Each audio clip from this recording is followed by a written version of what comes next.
Billie Jean King charges around the court very much like a man. Good evening, Andy Oliver here, back on the red carpet at the premiere of The Battle of the Sexes, a documentary about a very famous tennis match between Bobby Riggs and the legend that is Billie Jean King.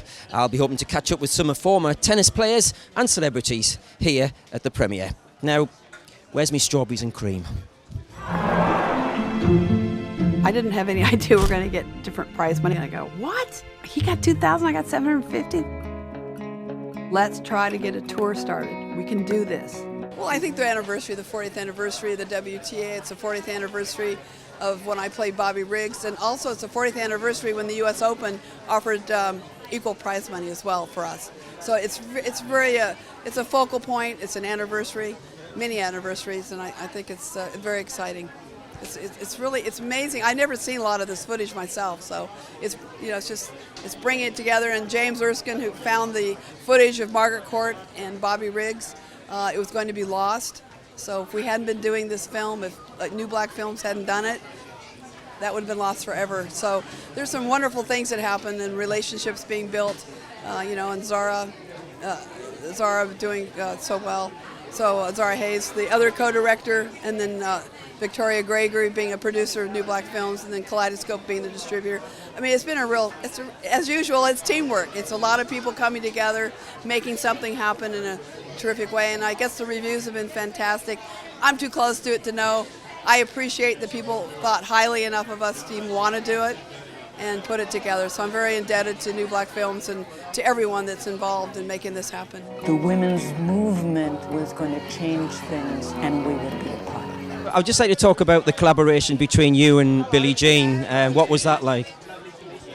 Well, when we approached her to ask could we tell this story, obviously she's thought about this before and she's had many offers before, and we really had to kind of work with her to show her how we would tell it. And once we kind of decided that we were the right people to do it, she was just a joy from beginning to end. I mean, you're literally kind of dealing with a champion. And I truly believe that if she hadn't been a tennis player, she would have been a sort of superstar or a leader in some other field. And so working with her is just so much fun, so inspiring as a woman particularly. And as I'm actually not a tennis fan, and in the process of making this film I became a huge tennis fan, yeah. Is it something to do with the fact she's a champion and she stood for so much that she has an aura about her maybe? Absolutely, and also, more than that actually, I think it's the fact that she used her position in tennis to do something that transcended tennis and to do something that achieved a much wider effect in society. And not many people do that. No, not many people are selfless in that way. For most people, being the top of your game and earning the money that you want to earn would be enough, but for her it was always about politics, and I think that's really inspiring. I don't, there aren't enough people in the world like that. A lot of your documentaries that I've been looking at have themes: love, marriage, friendship. Did you become involved in this because it does have a theme? It has sexism and all that sort of theme to it? That's really interesting that you pick up on that. I think of this, a lot of my films have been about relationships and how human beings can have an effect on each other, and in a way this is the ultimate example of that. It's an example of humanity gone right, isn't it? When these incredible things can be achieved from such kind of humble beginnings in a way. The women's game, when it turned professional, was virtually non-existent, and now look at it, it's the most powerful female sport in the world. And yeah, I mean, I was very, very interested to tell the story of feminism, but this is such a kind of fun way of doing that and such a positive way of doing that. I definitely didn't want to make anything that was kind of issue-led or po-faced, but the fact that it does have that theme to it, it means so much to me. Meet Bobby Riggs, who discovered there's money in putting down women. Number one, the women should stay in the bedroom. Number two, they should get to the kitchen. Number three, support the man, support the king. What are your memories of that time in the beginning of the 70s, and of course the tour that came at that time as well? I was not, unfortunately, in original 9 because I have to go back to France to play my national. So I'm very sorry I missed that. But we were talking with Billie Jean a lot to say we should have formed the WTA. But at that time in 70, I don't think we were very ready for that. So And then we got the Virginia Slim Circuit with Philip Morris, who was behind us, and that's helped a lot. And then at that time, we decided in '73 that it was time we take our own sport in our own hand. And when we were here at Wimbledon, where most of the players were, we went to the Gloucester Hotel and said we're not leaving until we form the WTA. Some people was not sure what was going to happen. And it took us a couple hours, but at the end we formed the WTA, and it was from then on that's what it is now. So I think it was great that we do it. And then Billie Jean, then in September, I think, played Bobby Riggs because Margaret Court lost to Bobby Riggs about in March for Mother's Day in America. And Billie was a little upset that the people will say, "Oh, look at this woman! They lost to an old man," and things like that. So she took the thing and said, "No, I better go and play Bobby Riggs and see if I can beat him." So she did, and that put women tennis on the map as well. So it was two things that really in '73 make women tennis a lot bigger. Looking at Bobby Riggs and footage of Bobby Riggs, he comes across as, I didn't know whether to take him as a showman or whether that is his real view about women. What did you think? No, I think it was at that time, when we were playing, for example, in Italy or something like that, the man was always on the center court and we were always in a back court, the countryside, like we were saying. Or we were playing between 12 and 2 because everybody was eating, so they were not watching the woman. So that's what we rebelled. And I think Bobby was a little bit like that. He said, "Oh, the women are no good." And even now, I think some of the men I hear sometimes say, "Oh, the women should not get equal prize money." So I think you have changed me, but not that much. I challenge Billie Jean King. I love pressure. You can try to psych me all you want. I don't think that he's hurting women's liberation at all. It was unbelievable. He was like the guy. Well, after we made From the Ashes, we were looking around for other projects to make, and obviously with the success of that film, people were interested in what we were doing, and I was looking around various sports ideas, and I was like, I really want to make a film about tennis. I want to make a film that connects to women as well as men, and our films have been very English and very male-orientated, and this was something that would reach out to a wider international audience and also appeal to women. And I was like, I really want to make a tennis story, but what could it be? What could it be? And we looked around, and there's a great documentary about Bjorn Borg and John McEnroe called Fire and Ice that was made, and so that was kind of gone. And then I was sitting in my office one day, and I said to my researcher, I said, can you check into Battle of the Sexes? Somehow this phrase is in my mind. There's obviously deep reasons in my mind, and that's how it came about. So I just thought it was some stupid tennis match to start with, and then I dug into the story and realised it's the story of this women's struggle against the odds and the 40th anniversary of WTA, and it just seemed to be exactly the kind of film that had the profile of the kind of films that I like to make, that really talk about how sports and culture blend together, really. I remember you were talking about how sport brings a country together, didn't you? I remember you saying that.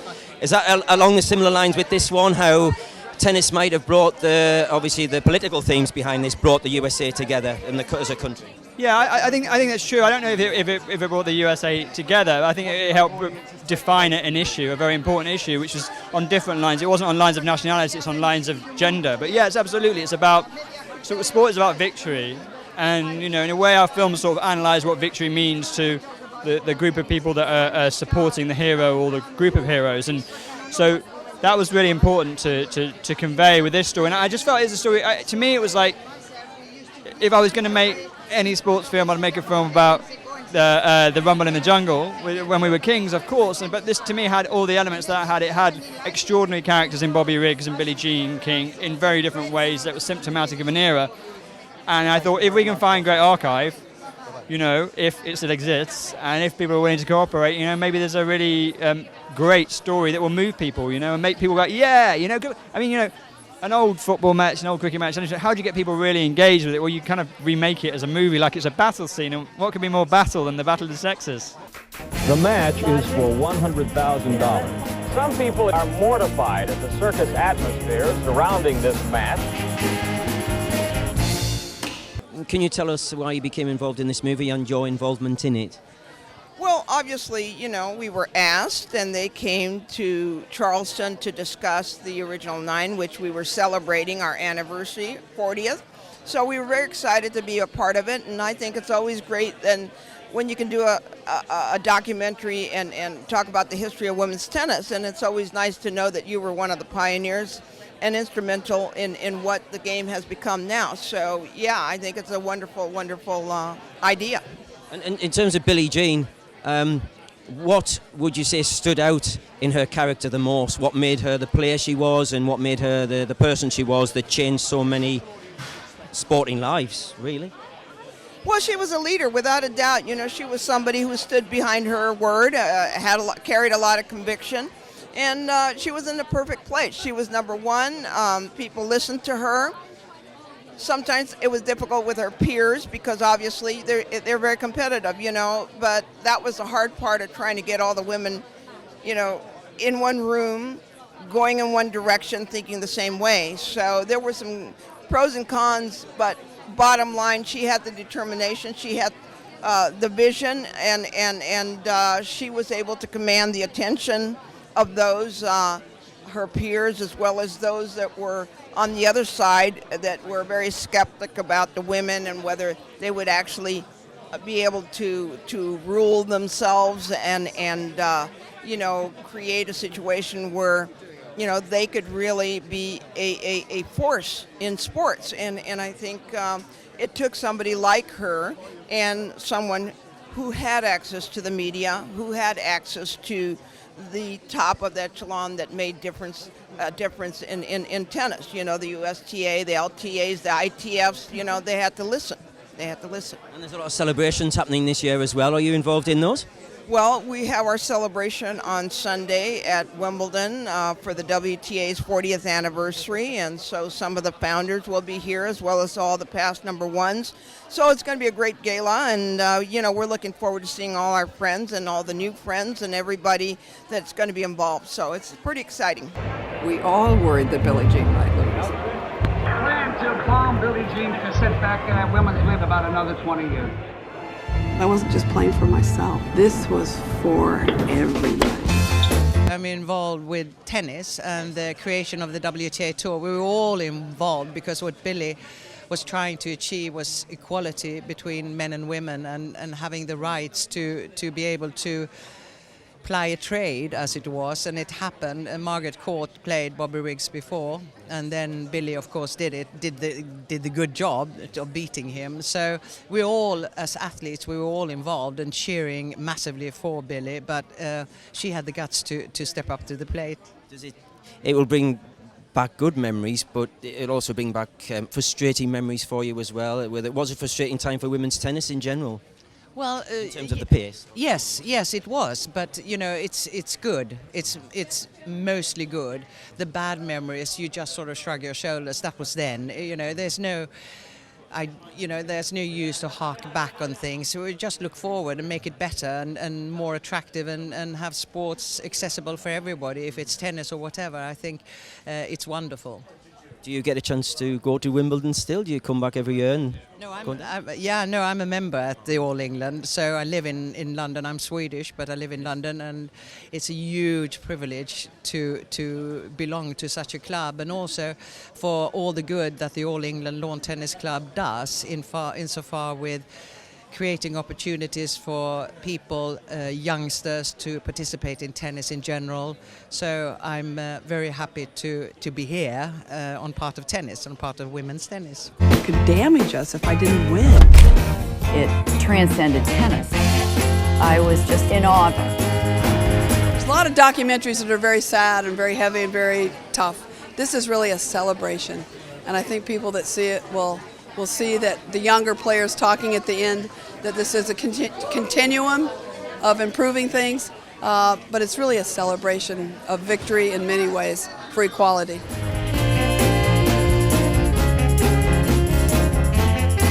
We owe the tour to Billie Jean King. I have a job because of Billie Jean King, and a job that I love.